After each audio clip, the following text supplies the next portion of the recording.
Hi, hello, good evening sa inyong lahat. Magandang umaga, hapon. Ito po, nakikita niyo ang babae ngayon. Na-scam po ako niyan. Ayan po, ang FB, ano niya. Pero po siguro, yan, ginamit lang, ewan ko. Pero, yan po.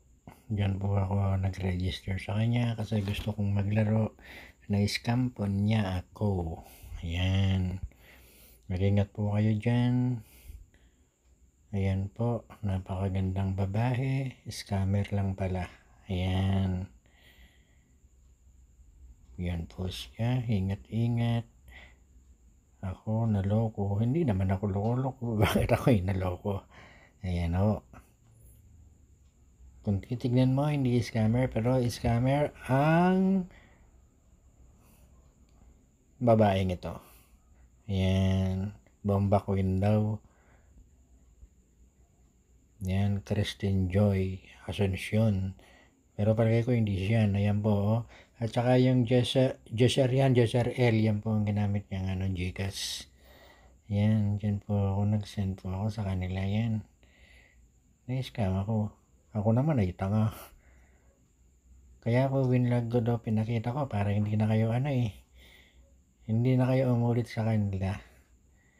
Yan po, Joser L 096256452249. Yan po ang number na ginamit nilang Gcash. Ngayon po, tapos nagchat-chat pa kami dyan. Tapos yan, kinuha pa information ko, ganun. Ngayon po, nung na-send ko na sa kanila, wala na. Hello na po, hello. Tapos kontak sa kanila. Wala na silang sagot. Ayun, nagduda na akong na-scam ako. Yeah, tumingala na lang ako sa taas. Sabi ko, paktay. Napakagulang kong tao na scam ako. Dahil sa gustuhan ko lang mag-play. Ha. Ayan, nag-text ako sa kanya, wala man. Pero sinin niya minsan yung tapos wala. Nagpasalamat pa siya. Sabi niya, thank you. Talagang walang hiya. Ayan na siya.